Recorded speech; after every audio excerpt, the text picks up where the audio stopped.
Suyash MPSC classes Himayatnagar, संचालक Shaikh Hanif sir.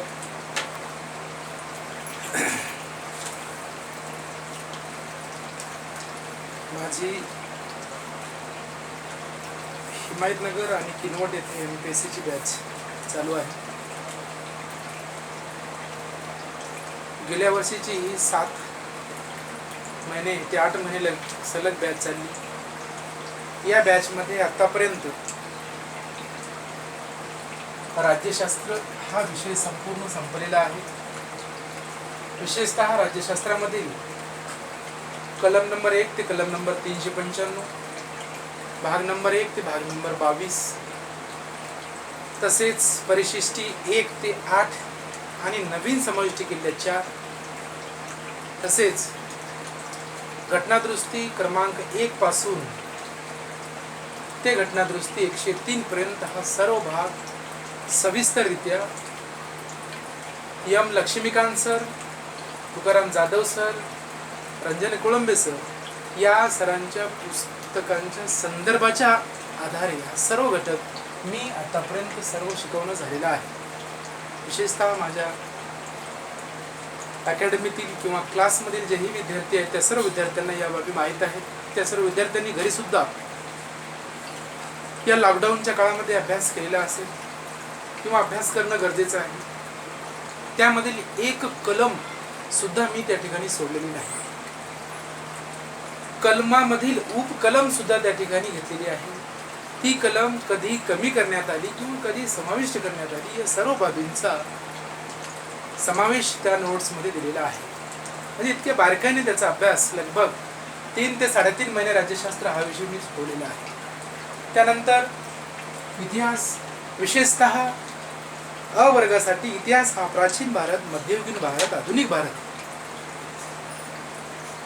असा आहे. परंतु मी ब वर्ग आणि क वर्ग परत अ वर्गाच्या दृष्टीने आधुनिक भारताचा इतिहासावरच जास्त फोकस केलेला आहे. आता हा आधुनिक भारताचा इतिहास शिकवत असताना जी संदर्भ पुस्तक मी वापरली, कारण तुम्हाला संदर्भ पुस्तक कोणते वापरले हे सांगणं गरजेचं आहे. कारण सध्या आयोगाचा दर्जा, प्रश्नांचा हा उच्च दर्जा आहे. सध्या कुठल्याही विषयाचं MPSC मध्ये ज्ञान मिळत असताना, माहिती मिळत असताना ही उच्च दर्जाची पुस्तक वाचून त्यामधून कमी वेळेमध्ये जास्त कशी माहिती काढायला जमते आणि ती कशी निर्लिप्ततेच्या आधारे लक्षात ठेवायला जमते, या आधारे मी हा विषय आतापर्यंत शिकवलेला आहे. तसेच मग हा विषय शिकवत असताना इतिहासासाठी स्पेक्ट्रमचं पुस्तक वापरलं, कोंगळे सरांचं पुस्तक वापरलं, समाधान महाजन सर युनिक अकॅडमीचे त्यांचं पुस्तक वापरलं, परत विशेषतः 11वीचं पुस्तक वापरलं. आणि या इतिहासामध्ये खास करून आधुनिक भारताचा इतिहास की जेव्हापासून युरोपीय सत्तेचं आगमन झालं, आगमन ते निर्गमन, सर्व इतिहास त्यामध्ये समाविष्ट केलेला आहे. विशेषतः आधुनिक भारताबरोबर आधुनिक महाराष्ट्राच्या इतिहासावर सर्वात जास्त लक्ष दिलं आहे. 1 मे 1960 पर्यंतचा संपूर्ण इतिहास त्यामध्ये लिहून दिलेला आहे. हा सुद्धा इतिहास शिकवायला लगभग 2 महिन्याचा कालावधी लागला. म्हणजे हे दोनही विषय, राज्यशास्त्र आणि इतिहास, हे विषय पूर्ण झालेले आहेत. आता राहिला विषय, महत्त्वाचा विषय भूगोल आहे की जो अतिशय महत्त्वाचा आहे. जसा गणित विषय आपल्याला आउट ऑफ मार्क्स मिळवून द्यायला अभ्यास केला तर सहकार्य करतो, त्याच प्रकारचा भूगोल विषय. जर तुम्हाला भूगोल चांगला समजला असेल तरच तुम्हाला तेवढाच चांगला इतिहास समजतो. कारण पूर्व, पश्चिम, दक्षिण, उत्तर, आग्नेय, ईशान्य, वायव्य, नैऋत्य दिशेचं ज्ञान भूगोलमध्ये अगदी चांगल्यापैकी असणं गरजेचं आहे. मग आता भूगोल नेमकी कसा अभ्यासला, कोणत्या पुस्तकाच्या आधारे शिकवलं? स्टेट बोर्डचं सर्वात पहिल्यांदा थोडंसं मी अभ्यास वगैरे केला. त्यानंतर सर्वात चांगलं पुस्तक की जे आतापर्यंत यशस्वी झालेले स्पर्धक आहेत ते सर्वच जण सांगतात की सवदी सरांचं पुस्तक वापरणं गरजेचं आहे. नुसतं पुस्तक वापरून चालणार नाही, तर ते पुस्तक तुम्हाला लक्षात कसं ठेवायचं, कमी वेळेमध्ये कसं लक्षात ठेवायचं, या बाबी फार महत्त्व देतात. आता हा सर्व समजावून सांगायला सध्या वेळ नाही, कारण हाही विषय त्या ठिकाणी शिकवणं झाला, पण त्यातला भारताचा भूगोल आणि महाराष्ट्राचा भूगोल 13 प्रकरण इथले 13 आणि इथले 13 प्रकरण शिकवले झालेले आहे. ज्यामध्ये भारताचा भूगोल शिकवत असताना, महाराष्ट्राचा भूगोल शिकवत असताना इथेही सुद्धा 13च प्रकरण, इथेही सुद्धा 13च प्रकरण, सेम प्रकरणाची नावं आहेत, नावे वेगळे नाहीत. ते 13 प्रकरण कसे विभागले तर सर्वात पहिल्यांदा प्राकृतिकचे 6 प्रकरण आणि आर्थिकचे 7 प्रकरण. जसे इकडं प्राकृतिकचे 6 प्रकरण आहेत तसेच इथेही सुद्धा 6 आहेत. आर्थिकचे जसे 7 आहेत तसे आर्थिकचे इथे 7. मग हा भूगोल अभ्यासत असताना मग 6 प्रकरण कोणती असतील? जे इथं 6 आहेत ते 6 इथं आहे. नंबर 1 प्रकरण भारताचं स्थान विस्तार क्षेत्र. आपल्या देशाचं स्थान जगाच्या तुलनेने कुठं आहे? मग आशिया खंडात कुठं आहे? आशिया खंड कुठं आहे? कोणत्या गोलार्धात आहे? या सर्व बाबींचा उहापोह या ठिकाणी झालेला आहे. हे सर्व शिकवणं झालं. त्यानंतर दुसरं प्रकरण रचना. फार महत्वाचं प्रकरण आहे. ज्यांना रचना समजलं त्यांनाच नदी प्रणाली जमते. ज्यांना नदी प्रणाली समजलं, रचना समजली, भारताचे स्थान विस्तार समजलं, त्यांनाच मृदा समजते, वने समजतात, नाहीतर समजत नाही. कारण हे सर्व परस्पर पूरक आहेत. या प्रकारचे जसे 6 प्रकरण भारताच्या भूगोलचे आहेत, प्राकृतिकचे, तसेच 6 प्रकरण महाराष्ट्राचे. जसे 7 प्रकरण आर्थिकचे भारताचे आहेत तसेच 7 प्रकरण महाराष्ट्राचे सुद्धा आर्थिकचे आहेत. आता हे 7 आर्थिकचे प्रकरण कोणते आहेत? पशुधन व मासेमारी असेल, जलसिंचन असेल, कृषी असेल, खनिज साधन संपत्ती असेल, ऊर्जा साधन संपत्ती असेल, उद्योग असेल आणि विशेषतः वाहतूक असेल. या सर्व बाबी या ठिकाणी शिकवणं झालेल्या आहेत. आतापर्यंत राज्य संपला, इतिहास संपला, भूगोल संपलेला आहे 7 महिन्यामध्ये. गेल्या वर्षीची ही 20ची बॅच आहे, 19 मध्ये चालू केली होती. आता मध्येच काही राहिलेला अभ्यासक्रम आहे जो विद्यार्थी चांगल्यापैकी अभ्यास करत आहेत किनवटचे आणि हिमायतनगरचे, त्या विद्यार्थ्यासाठी खास मी क्लास आता सुरू केलेला आहे. आणि हा क्लास आता पूर्ण जोपर्यंत पुढील लॉकडाऊन संपणार नाही किंवा आपला क्लास चालू होणार नाही तोपर्यंत मी तुम्हाला यूट्यूबच्या माध्यमातून शिकवण्याचा प्रयत्न करणार. आता काय शिकवणार आहे त्या बाबी महत्त्वाचे आहे. आता गणितात सांगायचं झालं, गणित संपूर्ण संपलं, फक्त भूमितीचा भाग राहिला. 4-5 प्रकरण एका दिवशी शिकवायचे, एक 5-6 पिरियडमध्ये होऊन जातात. मग गणितामध्ये काय काय शिकवलं तर सर्व बेसिक बाबीपासून शिकवलेलं आहे. आता सांगायची काही गरज नाही, सर्व सांगत बसतो, भरपूर वेळ लागते या ठिकाणी. हा भाग तसंच बुद्धिमापन विषय अतिशय महत्त्वाचा, कारण सध्या यावर जास्त आयोगाचा भर आहे. मग बुद्धिमापनाच्या कशावर भर आहे? मग बुद्धिमापन तुम्हाला सर्वांनाच माहिती आहे, आपण सर्व स्पर्धक आहोत, जास्त सांगण्याची गरज नाही. मग ते बुद्धिमापन 3 घटकामध्ये आहे. जनरल बुद्धिमापन, व्हर्बल अँड नॉन व्हर्बल. यातलं सर्वात महत्त्वाचं व्हर्बल आहे. सध्या व्हर्बलवर जास्त भर आहे. मग व्हर्बलमध्ये काय आहे? नातेसंबंध आहे, पझल टेस्ट आहे, ज्याला कूट प्रश्न म्हणतो आपण, वर्गीकरण, बैठक व्यवस्था, कुटुंबावर आधारित प्रश्न, हे सर्व शिकवणे झालेले आहेत. म्हणजे सांगायचा अर्थ असा की बुद्धिमापन मी या ठिकाणी संपवलेलं आहे. आता राहिला विषय, महत्त्वाचा जो विषय आहे 6 नंबरचा विज्ञान. आता यातले काही बुद्धिमापनातले प्रकरण राहिले, ते राहिलेले प्रकरण मी घेणार आहे.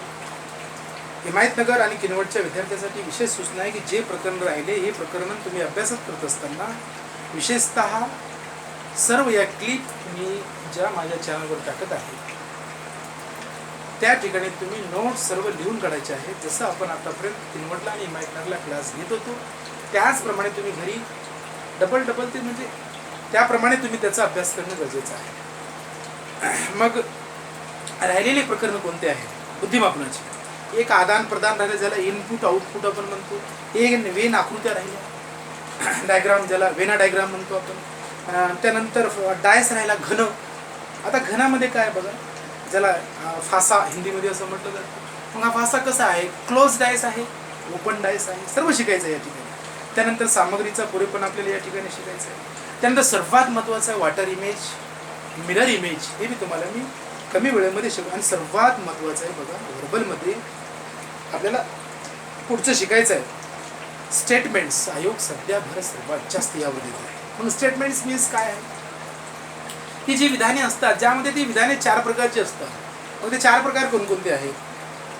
गृहीतके आहे, निष्कर्ष आहे, युक्तिवाद आहे, कृतिक्रम आहे, या 4 प्रकारची विधानं आपल्याला या ठिकाणी स्टेटमेंट्स अभ्यासायची. आता विशेषतः मी सर्वात जास्त मराठी शब्द उच्चारतो, कारण मला तेवढं काही इंग्रजी जमत नाही. प्रत्येक ठिकाणी इंग्रजीच्या माध्यमातून शिकणं योग्य नाही, परंतु मराठीच हे माझं एक माध्यम आहे तुमच्याशी संवाद साधण्याचं. आता राहिलेला विषय महत्त्वाचा आहे. इथून पुढं आपण पाहणार आहोत की जो विषय आहे, तर जे क्लासेसचे विद्यार्थी आहेत त्यांच्यासाठी मी खास करून हे चॅनल घेऊन आलेलं आहे. घरी येणारे आता 2 ते 3 पुढचे महिने असतील, जे बी वेळ असेल त्या वेळेमध्ये आपल्याला पुढचा सर्व भाग दररोज मी 50 मिनिटाची किंवा 1 तासाची एक क्लिप माझ्या चॅनलवर डाउनलोड करणार आहे. तुम्हाला ती कधीही पाहायला मिळणार आहे, काही अडचण नाही असेल, तुम्ही कधीही ती बघू शकता. व्यवस्थित लिहून काढा, नोट्स व्यवस्थित लिखाण करणं गरजेचं आहे. मग आता राहिलं काय आपल्याला शिकायचं? आता पुढचा विषय आहे विज्ञान. विज्ञानमध्ये बघा, भौतिकशास्त्राची 12 प्रकरणं, रसायनशास्त्राची 12च प्रकरणं घेऊ, जास्त काही गरज नाही आहे. या ठिकाणी रसायनावर कमी लक्ष देऊ, थोडंसं भौतिकवर, पण सर्वात जास्त लक्ष देऊ आपण जीवशास्त्रावर, ज्यामध्ये जीवशास्त्र, जीवमध्ये वनस्पती आणि प्राणी अगदी डीपमध्ये मी तुम्हाला शिकवणार आहे. ते मार्क्स बिलकुल जाणार नाही. वनस्पतीचं वर्गीकरण असू द्या, का ते प्राण्याचं वर्गीकरण असू द्या, काही महत्त्वाचे प्राणी असू द्या, इथे काही महत्त्वाचे वनस्पती असू द्या की जे परीक्षेमध्ये आपल्याला विचारले जातात, हे सर्वच घटक या ठिकाणी आपल्याला व्यवस्थितरित्या पाहायचे आहेत. आणि महत्त्वाचं मानवी आरोग्य संस्था. आता मानवाच्या आरोग्याची जी मानवी संस्था आहे, आता मानवी आरोग्यशास्त्रामध्ये मानवी संस्था आहेत, त्या एकूण 8 मानवी संस्था आहेत, की ज्या 8 मानवी संस्थांपैकी मला वाटते की मी 4 मानवी संस्था तुम्हाला शिकवल्या. एक काय महत्त्वाची सांगायची झाली तर पचन, मला वाटते सर्वात पहिल्यांदा जी तुम्हाला शिकवली मी उत्सर्जन शिकवली, श्वसन संस्था शिकवली, रक्ताभिसरण पण शिकवली. जे राहिले असेल 8 पैकी 3-4 राहिले तेही त्या ठिकाणी घेणार आहे. म्हणजे आपल्याला वैज्ञानिक विषय घ्यायचा आहे. आणि दुसरा विषय, आता 7वा विषय आहे समोर तुमच्या बोर्डवर बघा. हा 7वा विषय जो आहे तो अर्थव्यवस्था. आणि अर्थव्यवस्था पहिल्या प्रकरणापासून सुरुवात करणार आहे. मी क्लासेसमध्ये तुम्हाला आतापर्यंत पहिलं प्रकरण शिकून टाकलं. आपलं दुसरं प्रकरण सुरू होतं राष्ट्रीय उत्पन्नाचे मोजमाप. त्या राष्ट्रीय उत्पन्नाच्या मोजमापामध्ये आपण उत्पन्न ही संकल्पना क्लिअर केलेली आहे, राष्ट्रीय काय हे बी संकल्पना क्लिअर केलेली आहे. तरी पण आणखी एक वेळेस रिव्हिजन घेऊ, कारण अर्थव्यवस्था हा विषय रिव्हिजन ज्यावेळेस घेऊ आपण डबल त्यावेळेस तुम्हाला तेवढ्याच चांगल्यापैकी समजणार आहे. म्हणून या प्रकारचा या सर्व बाबी आतापर्यंत तुमच्या समोर मी या ठिकाणी ठेवलेल्या आहेत. आता जे नवीन विद्यार्थी यूट्यूबच्या माध्यमातून पाहणार आहेत त्या विद्यार्थ्यांना माझी एक सूचना आहे. माझा मोबाईल नंबर इथे आहे. आता नवीन बॅच ज्यावेळेस चालू होईल त्यावेळेस तुम्ही माझ्याशी या फोन नंबरच्या माध्यमातून संपर्क साधू शकता. त्या नवीन बॅचच्या वेळेस तुम्हाला त्या पुढच्या बाबी शिकवल्या जातील. जेवढ्या बाबी तुम्हाला आता मिळतील तेवढ्या बाबींचा तुम्ही अभ्यास करा. विशेषतः तुमच्यासाठी चांगली संधी आहे की राहिलेल्या विषयामध्ये अर्थव्यवस्था हा पूर्ण विषय राहिलेला आहे. मग हा पूर्ण विषय कमीत कमी 12 ते जास्तीत जास्त 15 प्रकरणं मी तुम्हाला या ठिकाणी अगदी सोपे करून शिकवणार आहे. अगदी संदर्भ पुस्तकं खूप चांगले, ज्यामध्ये रंजन कोळंबे सरांचं पुस्तक खूपच महत्त्वाचं आहे. विशेषतः परत देसले सरांचं पुस्तक खूपच महत्त्वाचं आहे. मी पुस्तकांचा तुम्हाला संदर्भ का द्यालो, कारण तेवढीच मी वारंवार सांगतो की पुस्तकं ही दर्जेदार वापरणं अतिशय महत्त्वाचं आहे. मग आता इथून पुढे अभ्यास करत असताना अर्थव्यवस्थेचा अभ्यास आपल्याला करायचा आहे. अर्थव्यवस्था अभ्यासायची, अर्थशास्त्र अभ्यासायचं नाही आहे. अर्थशास्त्र आणि अर्थव्यवस्था यामध्ये फरक आहे. आपल्याला या ठिकाणी सिस्टीम पाहायची आहे. मग सिस्टीम पाहत असताना आयोग कसे प्रश्न या अर्थव्यवस्थेवर विचारते, कुठं आयोग आपल्याला हुलकावून घेते, आयोग कुठं आपला टाईम घेते, हे ज्याचं त्या विद्यार्थ्यांना कळलं पाहिजे. आता हा विषय अ वर्ग असेल, ब वर्ग असेल, क वर्ग असेल, सर्वच वर्गाच्या दृष्टीने अतिशय महत्त्वाचा विषय आहे. तर मग तुम्ही पण पहिलं प्रकरण या ठिकाणी सुरुवात करायला काय हरकत नाही. पहिल्या प्रकरणाचं नाव आहे मूलभूत संकल्पना. तुम्हाला माहीत पाहिजे. या प्रकरणावर परीक्षेमध्ये प्रश्न येतील असं नाही. मीही म्हणत नाही येतातच असं नाही. आयोगाच्या मनावर आहे. आयोग कुठले प्रश्न टाकेल, कसे प्रश्न टाकेल, काही सांगायचं नाही. आता आयोग कसे प्रश्न टाकेल हे आपण सांगू शकत नाही, पण तुम्हाला मूलभूत संकल्पना माहिती पाहिजे. अर्थव्यवस्थेमध्ये आपला प्रवास होत असताना मूलभूत संकल्पना माहिती राहणं नितांत गरजेचं. मी सर्व तुमच्यासमोर एक क्लासेसचा पाढा ठेवलेला आहे. या 8 महिन्यामध्ये मला वाटते किनवटला आणि हिमायतनगरला या सर्व बाबी झालेल्या आहेत. हिमायतनगरला माझ्या क्लासेसचं नाव सुयस MPSC क्लासेस आहे, तर किनवटला विजन अकॅडमीमध्ये आहे. तुम्हा इथून पुढं आता हळूहळू परिचय होत जाईल. हा माझा आज पहिला पिरियड आहे की जो मी यूट्यूबच्या माध्यमातून तुम्हाला तुमच्यासमोर ठेवण्याचा प्रयत्न करत आहे. आता पहिली वेळेस होईल, थोडंसं शिकवित असताना थोडंसं त्रास जाईल, काही अडचण येईल शिकवित असताना, फर्स्ट टाईम आहे.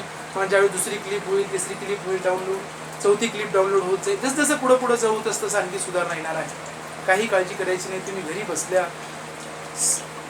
सेफ सर्व अभ्यासक्रम अभ्यासणार आहात. व्यवस्थितरित्या सातत्य ठेवा. घरी ज्याही मी यूट्यूबच्या माध्यमातून क्लिप डाउनलोड केल्या त्या सर्व क्लिप तुम्ही व्यवस्थितरित्या अभ्यासणं गरजेचं आहे. सातत्य ठेवा. नोट्स कंप्लीट करा. विशेषतः माझ्या क्लासमध्ये जे काही हुशार विद्यार्थी, बरेच हुशार विद्यार्थी आहेत, सर्वांना माझी सूचना आहे की अभ्यासामध्ये सातत्य ठेवा. जरी आयोगानं सांगितलं असेल किंवा जरी समजा उदाहरणामध्ये वित्तमंत्र्यांना वगैरे यांनी सांगितलं असेल की यावर्षी भरती होणार नाही पण पुढच्या वर्षी होईल ना, असं ही कंडिशन अशी थोडीच राहणार आहे. पण त्यासाठी आपल्याला मोठ्या पदाची तयारी करत असताना आणखी वेळ लागणार आहे. म्हणून आपण पुढचं एम डोळ्यासमोर ठेवून, पुढे येणारा काळ आपल्या डोळ्यासमोर ठेवून या क्लासेसचा योग्यरित्या तुम्ही फायदा घेणं गरजेचं आहे. कारण मध्येच राहिलेले विषय तुम्हाला सर्वांना, आता जे नवीन विद्यार्थी असतील, पाहत असतील यूट्यूबच्या माध्यमातून, त्यासाठी माझी विशेष सूचना आहे. आता काही विद्यार्थी कुणी पुणेला असतील, कुणी नांदेडला असतील, कुणी औरंगाबादला असतील. काय वेगळं आहे माझ्या नोट्समध्ये, मी कसं लिहून दिलो, काय समजावून सांगून, काय संकल्पना तुम्हाला सांगितल्या त्या तुम्ही थोडंसं पाहणं गरजेचं आहे. माझ्यामध्ये काय वेगळं आहे असं बघत चला. काय असं वेगळं नाही आहे. मी बघा, तुम्ही बी सुद्धा स्टडी, काही जण अभ्यासिकामध्ये अभ्यास करतात, काही जण समजा क्लास केलेले असतील, काही जण म्हणतात क्लास करायचं, ठीक, काय वेगळं आहे तेवढं बघत चला आणि याचा लाभ घ्या. विशेषतः लाभ घेणं सर्वात महत्त्वाचं आहे. चांगल्यापैकी अभ्यास करणं गरजेचं आहे. सातत्य ठेवा, सर्वात महत्त्वाचं आहे. कसं आहे, टचमध्ये, प्रवाहात राहणं महत्त्वाचं आहे. प्रवाहाच्या बाहेर जाऊ नका. हे 3-4 महिन्यामध्ये गॅप पडू द्या, काही फरक पडणार नाही. परंतु माझी सर्व विद्यार्थ्यांना सूचना आहे की प्रवाहाच्या बाहेर जाऊ नका, प्रवाहासोबतच राहा. नाहीतर मग असं होते की आज आपण जे इतिहासाचं प्रकरण वाचलं किंवा तेवढ्या चांगल्यापैकी आपल्याला समजलं, ते आपण जर विचारलं आणखी तुम्हाला इथून पुढं मी 1-2 महिन्यानंतर मग परत तुम्ही विसरून जाता, प्रश्नच नाही होते. कारण इथं कसं आहे, खूप मोठी टोपली आहे. एवढं मोठं ओझं घेऊन जा, तेव्हा सातत्य पाहिजे, कंटिन्युटी पाहिजे आणि परत समजावून घेणं. जसं घागर में सागर भरायसारखा अभ्यासक्रम जर तुम्ही स्वतःहून तयार केला तर हे महत्त्वाचं आहे. आता राज्यशास्त्राच्या बाबतीमध्ये कोणी तुम्हाला विद्यार्थी मिळाले असतील, माझे किनवटचे किंवा हिमायतचे, त्यांच्याकडून नोट्स अवेलेबल असतील तर घ्या. काय फरक आहे बघा, मी शिकवलेला काय फरक आहे, किंवा तुम्ही ज्या ठिकाणी तुम्ही क्लास केला त्या नोट्समध्ये काय फरक आहे. काही ॲडिशन असेल माझ्या याच्यात कमी आहे का तेही पहा. परत विशेष करून भूगोलमध्ये बघा, भूगोलला तर सांगायची काही गरज नाही. भूगोलमध्ये विशेषतः मी मॅप काढल्याशिवाय शिकवत नाही तुम्हाला. बिलकुल मी सोलापूर म्हणलं की सोलापूर कुठे दाखवायचं जमलं पाहिजे, कोल्हापूर म्हणलं कोल्हापूर कुठे दाखवायचं जमलं पाहिजे, चंद्रपूर म्हणलं चंद्रपूर कुठे दाखवायचं जमलं पाहिजे. हे असं म्हणजे मॅप क्लिअर माहीत पाहिजे. आणि परत विशेषतः सर्वात महत्त्वाचं आहे की आता भारतात गेल्याबरोबर तुम्हाला मी म्हणलं ओडिशा दाखवायचं जमलं पाहिजे, त्या ठिकाणी मेन सर्व बाबी हे माहीत पाहिजे. तरच कसं आहे, एवढा मोठा अभ्यास तुम्हाला सहज येईल. ठीक आहे, आता या बाबीचं आपण इकडे जाणार नाही. आपण अर्थव्यवस्था सर्वांसाठी चांगली संधी आहे की अर्थव्यवस्था हा विषयाची सर्व प्रकरणं राहिलेली आहेत. त्या सर्व प्रकरणाचा योग्यरित्या लाभ घ्या, चांगल्यापैकी अभ्यास करा, हा भाग पहा. आणि परत नंतर जे नवीन विद्यार्थी आहेत, ज्यांना कोणाला जॉईन व्हायचं असेल किंवा ज्यांना कुणाला क्लास लावायचे असेल पुढं भविष्यामध्ये आणखी 2-3 महिन्यानंतर, ज्यावेळेस पूर्ण व्यवस्थित कारभार करू पदावर येईल, हा महारोग संपल्यानंतर हा भाग पहा. सर्वांनीच घरी राहून व्यवस्थितरित्या अभ्यास करायचा, घराच्या बाहेर नाही पडायचं. म्हणून हा यूट्यूबच्या माध्यमातून, मी माझ्या चॅनलच्या माध्यमातून हा सर्व विषय तुमच्यासमोर घेऊन आलो. ही माझी पहिली आणि फर्स्टच क्लिप आहे. मी ती क्लिप 40 ते 50 मिनिटाची जेवढं जमेल तेवढं जमवायचा प्रयत्न करतो. तसं तर मी बघितलं 3-3 तास शिकू शकतो, खूप कॅपॅसिटी आहे शिकवण्याची, जास्त वेळ. परंतु आता बघूया, जसं जसं जमत जाईल, जसं प्रॅक्टिस होत जाईल, सवय होत जाईल, हा एक अनुभव वाढत जाईल. यूट्यूबच्या याच्यावर कॅमेऱ्याच्या समोर शिकवणं ही पहिली फर्स्ट टाईम आहे. एखाद्या वेळेस तुम्हाला काही अक्षर दिसत नसतील तर थोडंसं पाठीमागे येऊन आणखी डबल तुम्ही पाहू शकता, पाहायचं. ठीक आहे, या प्रकारे हे सर्व बाबी मी तुमच्यासमोर या ठिकाणी ठेवणार आहे. आता राहिल्या विषय याच्यातले चालू घडामोडीचा, चालू घडामोडीची चर्चा आपण नंतर. चालू घडामोडीची काही काळजी करायची नाही. व्यवस्थितरित्या चालू घडामोडी नंतर आपण त्या ठिकाणी पाहणार आहोत.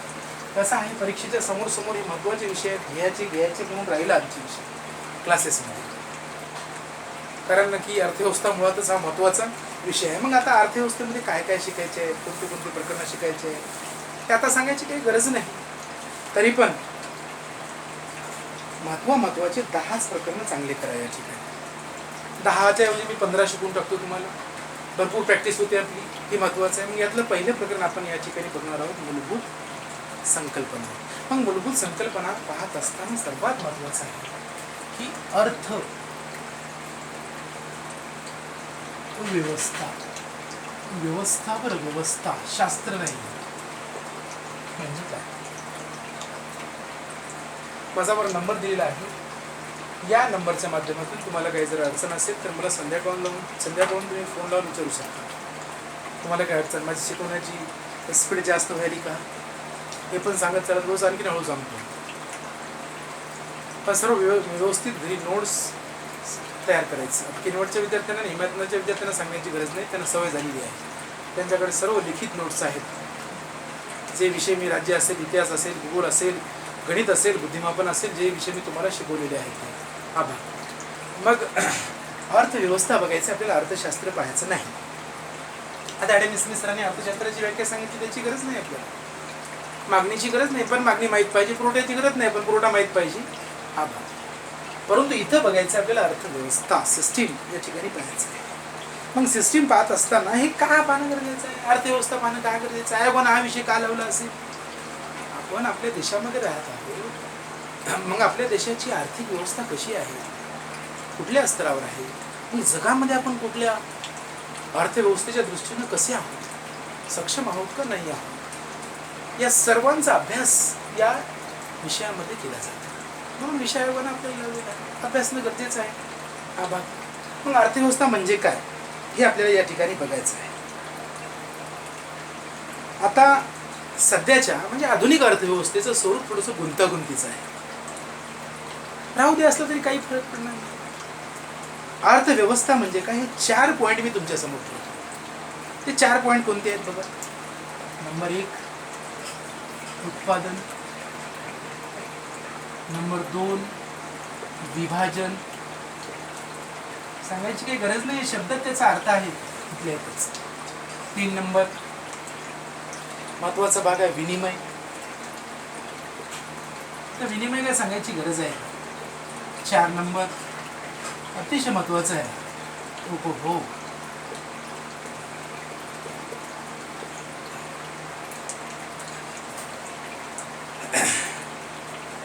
हे 4 प्रकार आहेत. या 4 प्रकारच्या व्यवहारांना काय म्हटलं जाते? आर्थिक व्यवहार असं म्हटलं जाते. काय म्हटलं जाते? आर्थिक व्यवहार. मग या 4 व्यवहाराशी संबंधित कोण आहेत? या 4 व्यवहाराशी संबंधित संस्था आहेत, संघटना आहेत, कंपन्या आहेत, उद्योजक आहेत. बस याच्याच अभ्यासाला काय म्हटलं जातं? अर्थव्यवस्था म्हटलं जातं. अर्थशास्त्र वेगळं, अर्थव्यवस्था.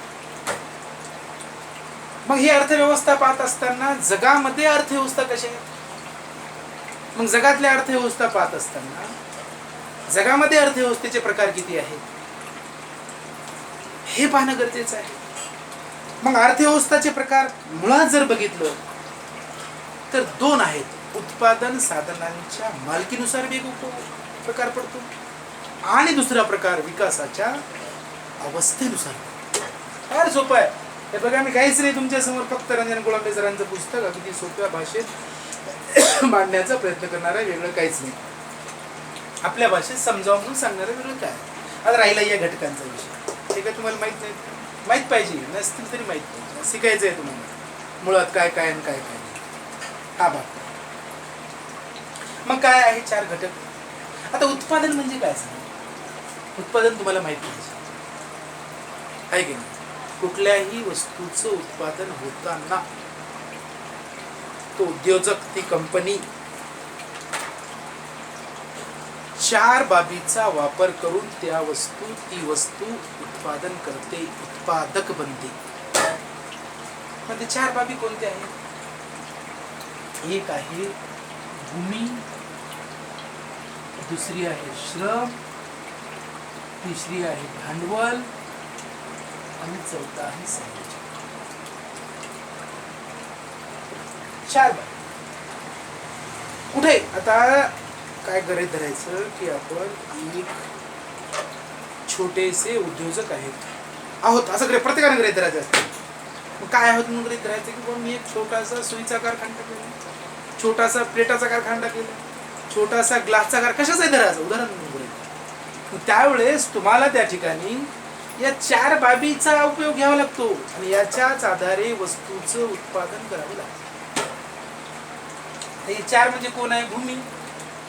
जागा घ्यावी लागते, त्या ठिकाणी त्या कामावर श्रम म्हणजे श्रमिक लावे लागतात, आणि हाच उद्योग उभारत असताना तुम्हाला भांडवल लावावं लागतं. त्या भांडवलाला काय दिलं जाते? तर व्याज दिलं जाते. आणि शेवटी संयोजकाला काय? संयोजक सर्वावर नियंत्रण ठेवणार, तिघावर. संयोजकाला काय मिळतो? नफा. तर भूमीला काय दिला जातो? खंड. श्रमिकाला काय दिली जाते? मजुरी. भांडवलाला काय दिलं जाते? व्याज. संयोजकाला काय दिला जातो? नफा. या 4 च्या साहाय्याने ज्या वस्तूचं उत्पादन होते त्यांचाच समावेश राष्ट्रीय उत्पन्नात केला जातो, अन्यतः राष्ट्रीय उत्पन्नात समावेश केला जात नाही. बस हे लक्षात ठेवायचं. तुम्ही मला सांगा, उत्पादन किती महत्वाचं आहे सांगा. कोणाच्या आधारे उत्पादन होते? भूमी, श्रम, भांडवल आणि संयोजन. म्हणजे उत्पादन झालं, वस्तू तयार झाल्या, काय होईल? त्याचं विभाजन होईल. आता कुठून काय आपल्या देशातून कुठं जाणार आहेत? जिकडल्या तिकडे राज्यात जातील, राज्यातून परत कुठं जाणार आहेत? जिल्ह्यामध्ये जातील, जिल्ह्यातून कुठं? जिकडल्या तिकडे ठिकाणी जातील. या सर्व बाबी इथून विभाजन आहे, विभाजन होते. परत विनिमय म्हणजे काय? त्यांची देवाणघेवाण. विनिमय म्हणजे काय? देवाणघेवाण. आता राहिला चौथा मुद्दा उपभोग. उपभोग म्हणजे काय? त्याचा वापर घेणे. ग्राहक अंतिम भाग आहे. कुठला भाग आहे? अंतिम भाग आहे. हा उपभोग आहे. मग ग्राहक याचा उपभोग किती? हे बी घटक महत्वाचं आहे. जर हा उपभोग कमी झाला तर वरच्या क्रिया कमी होतील, हा उपभोग वाढला तर वरच्या क्रिया वाढतील. या बाबी लक्षात ठेवा. म्हणून याच्या व्यवहाराला अर्थव्यवस्था असे म्हणतात. म्हणून अर्थव्यवस्थेची व्याख्या फार सोपी आहे. सरांनी एवढे व्यवस्थित या ठिकाणी प्रत्येक प्रकरणामध्ये रंजन गोविंद सरांनी उदाहरणं एवढे व्यवस्थित दिलेले आहेत. आता पुढं राष्ट्रीय उत्पन्न ज्यावेळेस आपण शिकू त्यावेळेस काही काळजी करायची नाही. बऱ्याच विद्यार्थ्यांना जीडीपी म्हणजे काय आणि भरपूर संकल्पना आहेत त्याच्यातल्या. जीडीपी म्हणजे काय बघा, एनडीपी म्हणजे काय, भरपूर कन्फ्युजन वाटते. काही काळजी करायची नाही. अगदी डीप मध्ये आपण तो घटक त्या ठिकाणी पाहणार आहोत. हे इंग्रजी अक्षर फार सोपे आहेत, मराठीत पाहू, काही काळजी नाही. सर्वच घटक इथं आपल्याला अभ्यासायचा आहे. या प्रकारे उत्पादन, विभाजन, विनिमय, उपभोग या 4 प्रकारच्या व्यवहारांना आर्थिक व्यवहार असे म्हणतात.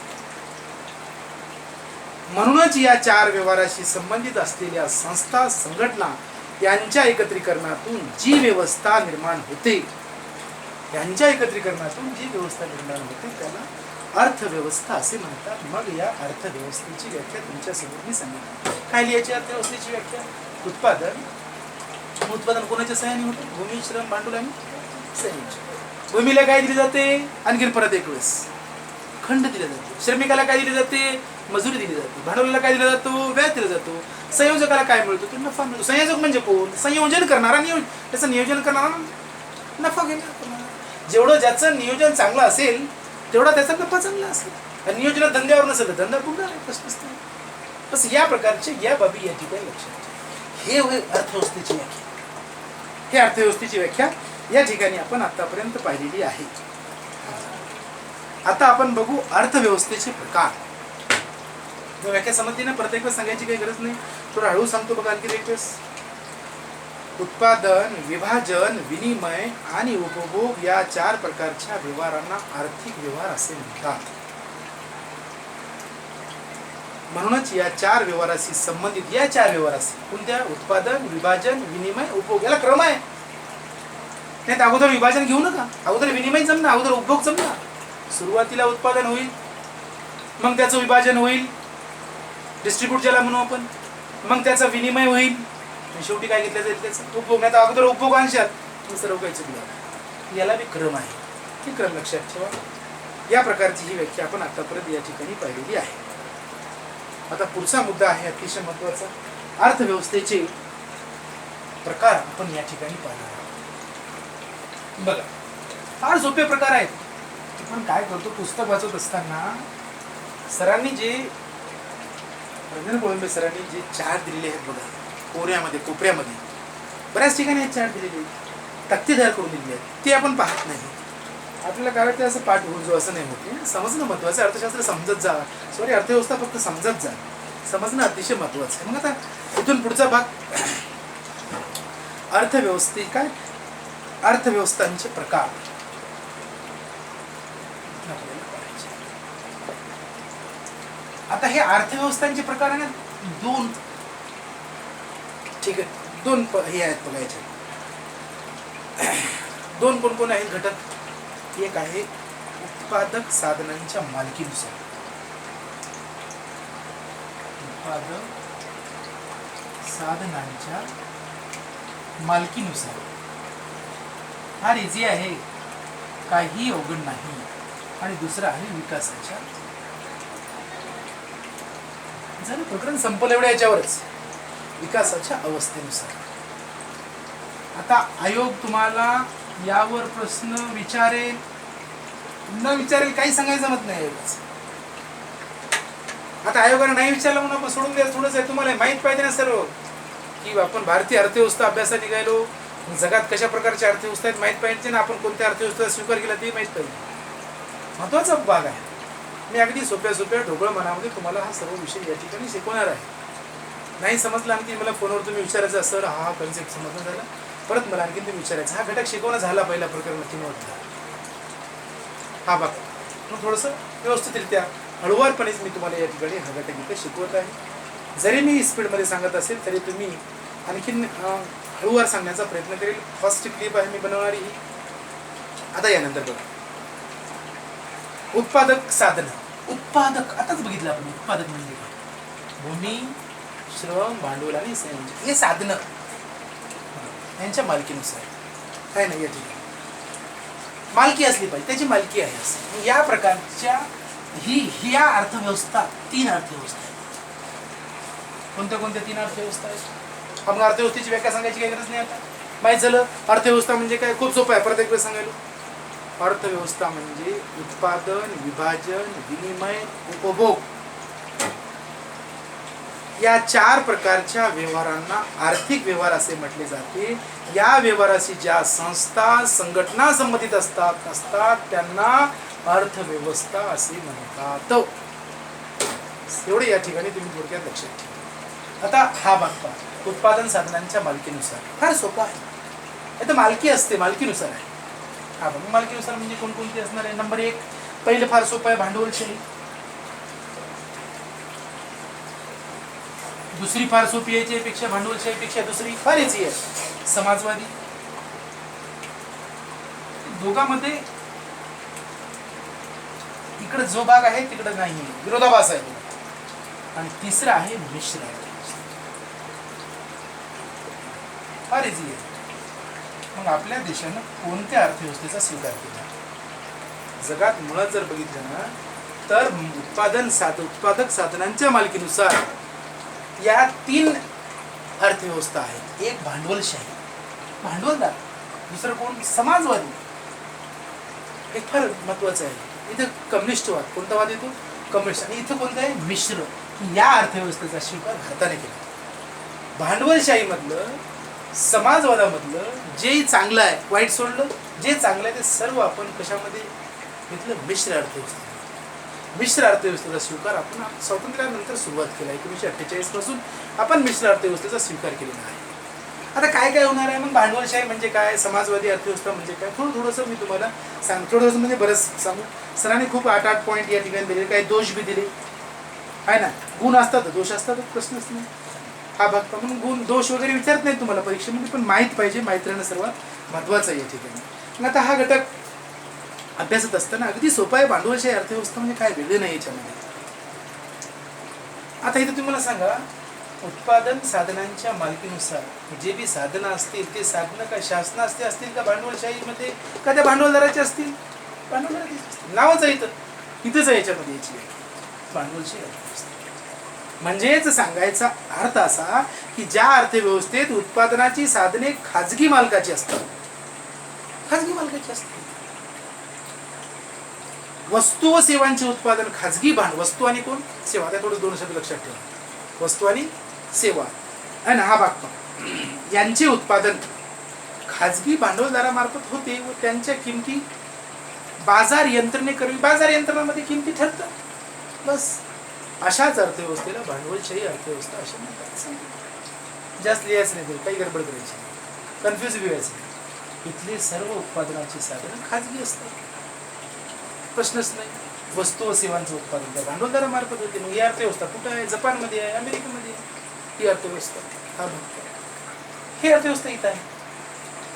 आता याच्यामध्ये काय याचे वैशिष्ट्य आहे ते वैशिष्ट्य बघू आपण पुढं. आता राहिला जसं याची व्याख्या पाहिजे त्याच्या विरोधात इकडे आहे.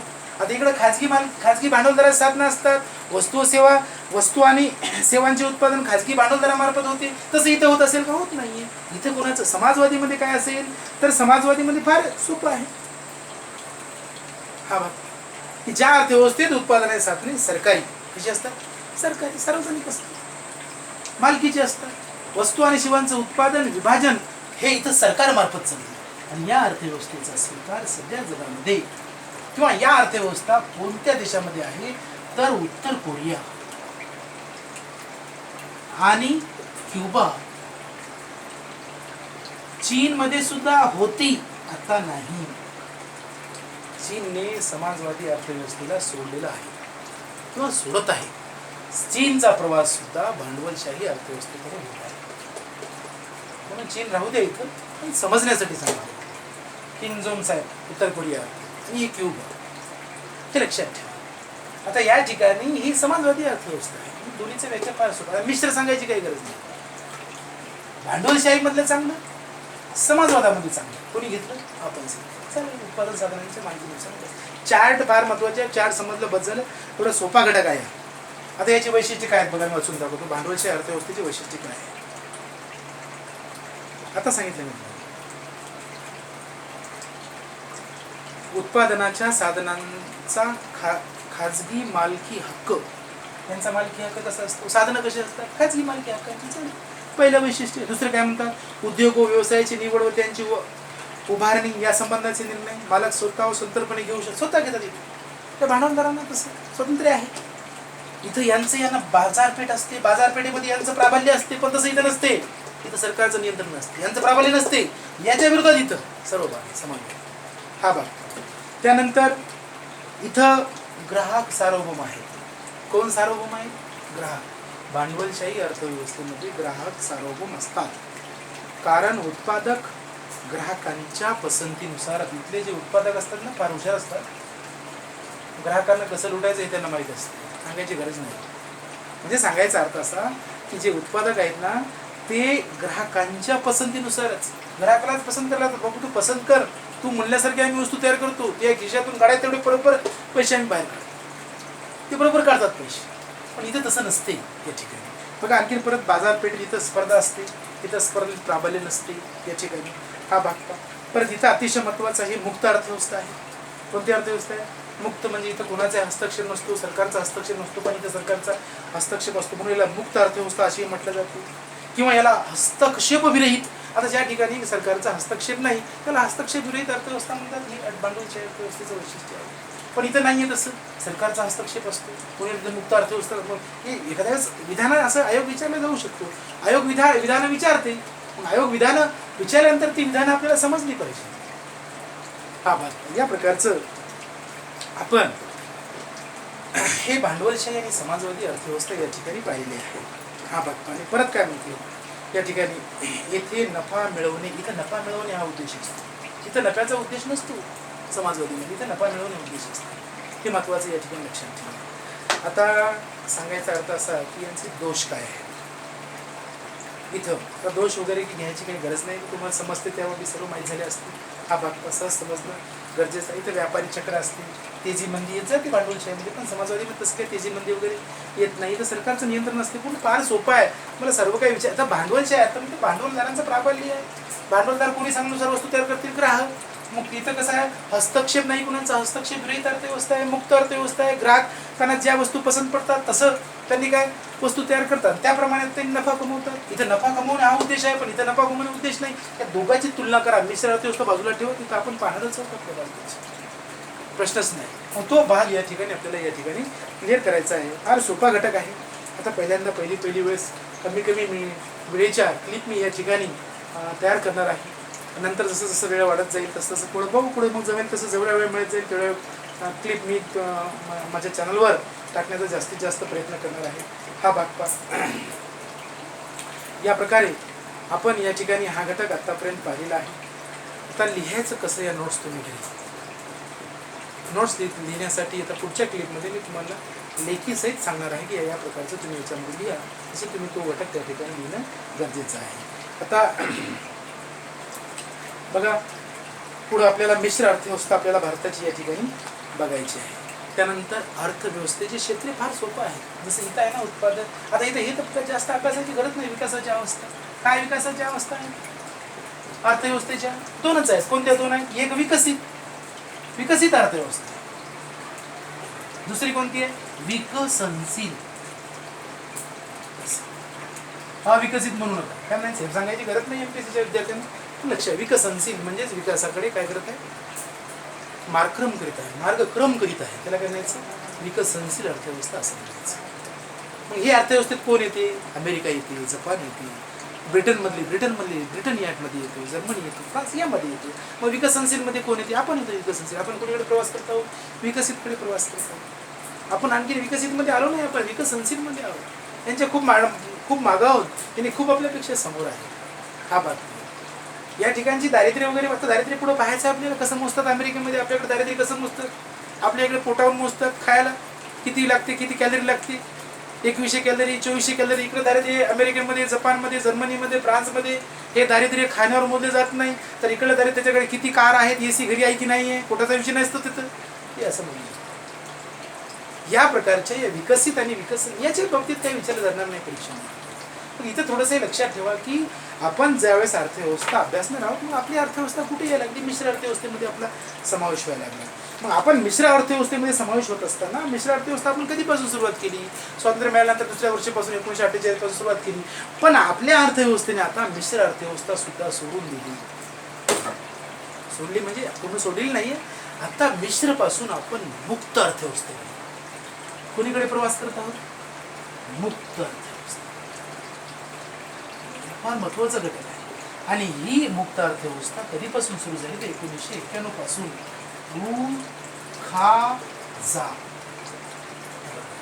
किंवा याला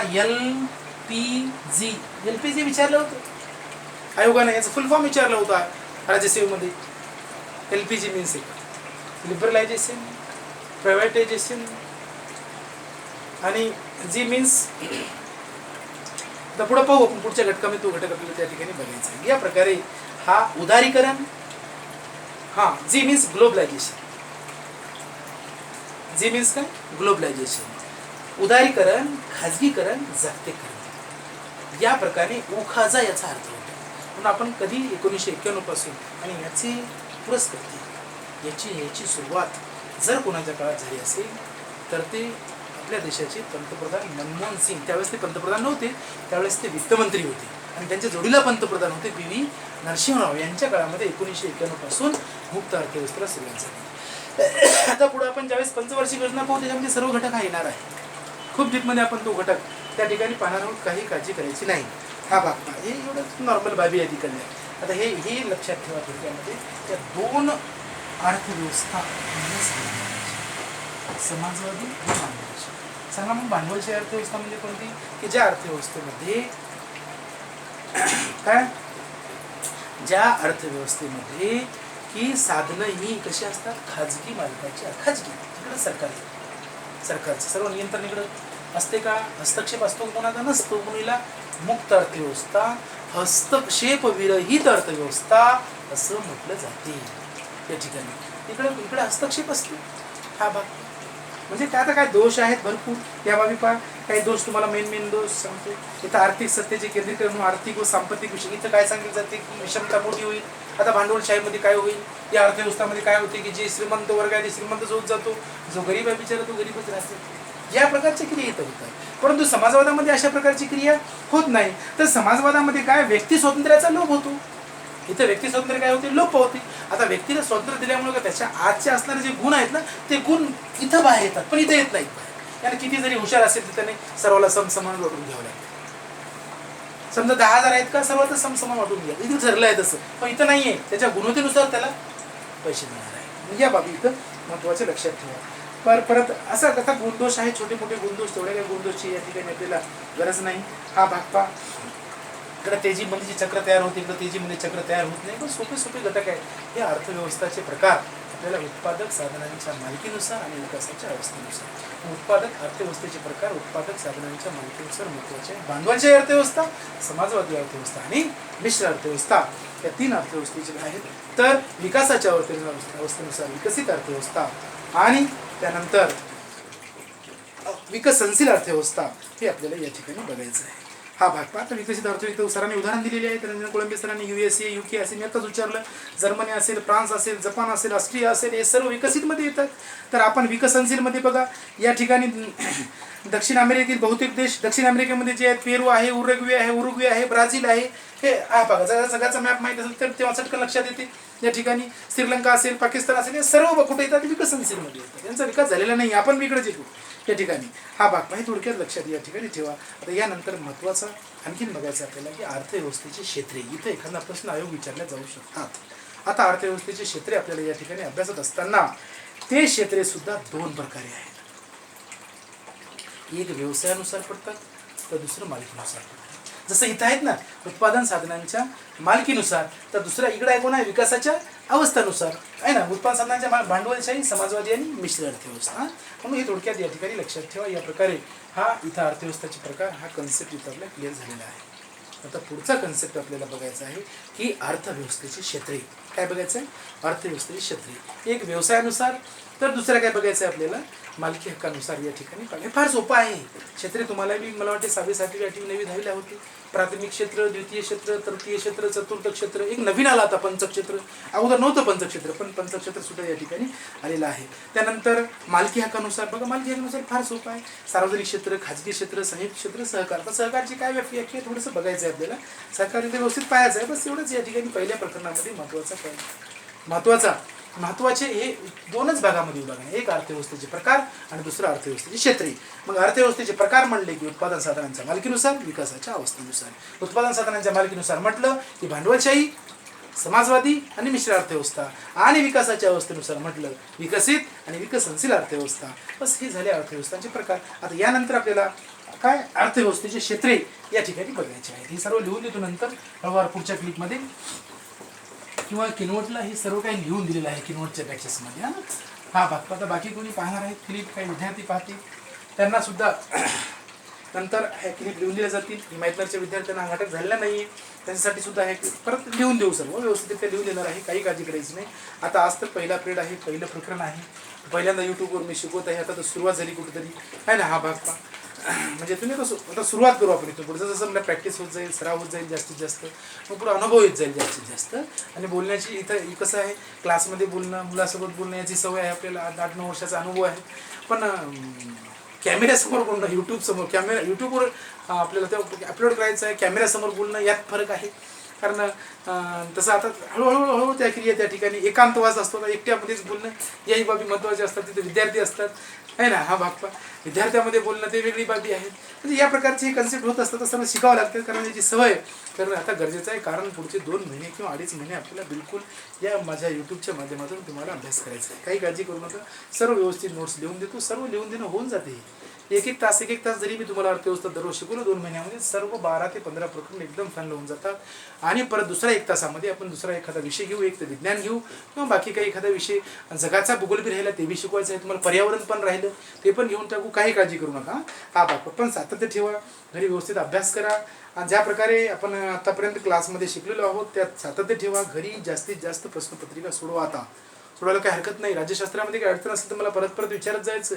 राज्यशास्त्रामध्ये आउट ऑफ मार्क्स मिळवणं सर्वात महत्त्वाचा हे आयोग आहे. एखादा प्रश्न अवघड चालू टाकते सोडून द्या, पण तुम्हाला त्या ठिकाणी आउट ऑफ मार्क्स राज्य, इतिहास, भूगोल काही विषय 4 विषय तुमचे असे म्हणजे एकदम परफेक्ट पाहिजे. 95 ते 99% विषय परफेक्ट पाहिजे. ते एखादा टक्के सोडून द्या. हो ते आयोग आहे, कारण आयोग उलकावणी देते. शेवटी आयोग आयोगच आहे आणि आपण आपणच आहोत. हा भाग म्हणून एखादा विषय एखादा 1-2 प्रश्न जरी चुकले तरी त्या ठिकाणी अपसेट नाही व्हायचं. त्यात आणखीन कसं काही चूक झाली आहे पाहायची. आता अर्थव्यवस्थेत क्षेत्रे बघा, इथे चार्ट तयार होतो. चार्टच महत्वाचा आहे. अर्थव्यवस्थेची क्षेत्रे फार इझी आहे, काही अवघड नाही. आता हे क्षेत्र कसं आहे, व्यवसायावरून आहे. व्यवसायावरून आणि त्यानंतर पलीकडे आहे बघा मालकीनुसार. तिकडे होतं ना,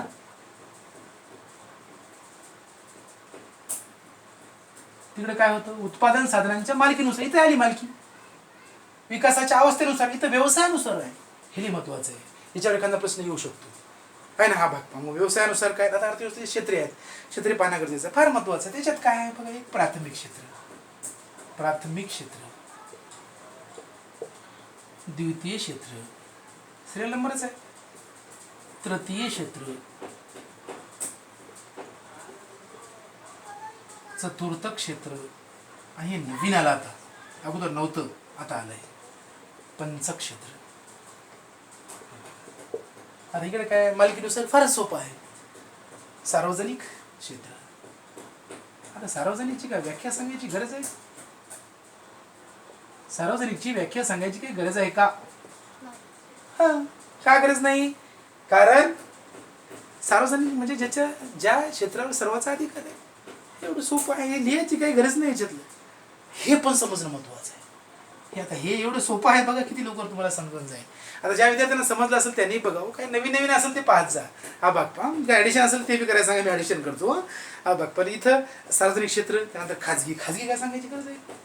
हे काय असं वेगळं आहे याच्यामध्ये खाजगी क्षेत्र. ती नंतर संयुक्त म्हणजे काय वेगळं आहे संयुक्त मध्ये? संयुक्त क्षेत्र सोपं कन्सेप्ट आहे. 4 नंबर सहकार क्षेत्र. कोणाला म्हणायचं सहकार क्षेत्र? फार सोपं आहे. 10 जण एकत्र येतात, एखादा उद्योग उभा करतात. 10 जण एकत्र एखादा सहकार क्षेत्र नॉमिनेशन करता सरकार, नोंदणी करता सरकारकडे, झालं त्याला सहकार क्षेत्र असे म्हणतात. आता इकडे राहिला विषय व्यवसायावरून प्राथमिक क्षेत्र, द्वितीय क्षेत्र. तर प्राथमिक क्षेत्र म्हणजे काय? हे 6वी 7वी मला वाटते 8वी 9वीला आहे. हे करायला आपण पाहतच नाही. स्टेट बोर्डचे पुस्तक आपण अभ्यास करतच नाही. आपण डायरेक्ट MPSCचा अभ्यास करतो. पण आता बेसिकमध्ये जात जा. बेसिक या ठिकाणी महत्त्वाचं आहे. मग याच्यात कोण येत असेल सांगा बरं. फार सोपं आहे. एकच शब्द वापरायचा, कृषी व कृषीशी संलग्न. संलग्न म्हणजे कृषीशी संबंधित जे आहेत ते सर्व याच्यामध्ये. मग कोण येतात प्राथमिक क्षेत्रामध्ये? पशुसंवर्धन असेल, मत्स्य व्यवसाय असेल, रेशीम उत्पादन असेल, जंगल संपत्ती असेल, खाणी असेल, खनिज असतील, या सर्व बाबींचा समावेश याच्यामध्ये होतो. झालं जे याची व्याख्या एवढी सोपी आहे सांगायचं की जे निसर्गानं आपल्याला ऑलरेडी दिलेलं आहे त्याला काय म्हणायचं? प्राथमिक क्षेत्र असं म्हणायचं. चालेल आहे की नाही? आपण बी टाकतो, झाड बनते त्याच, कापसात झाड बनलं, नॅचरली आहे दिली ना. त्याला काय म्हणायचं आपण? कापसात त्या शेतीला काय म्हणायचं? प्राथमिक उद्योग. पण तोच जर त्यावेळेस कापूस आपण काढून कुठे घेऊन जाऊ? कॉटन मिलच्या मिलमध्ये घेऊन जाऊ. तिथे जाऊन ज्यावेळेस त्याच्यावर प्रक्रिया होऊन त्याचं कापड बनेल त्यावेळेस त्याचा समावेश कुठे येईल? द्वितीय क्षेत्रामध्ये येईल. मग आता तुम्हाला विचारलं की मत्स्य व्यवसाय सांगा कोणता आहे?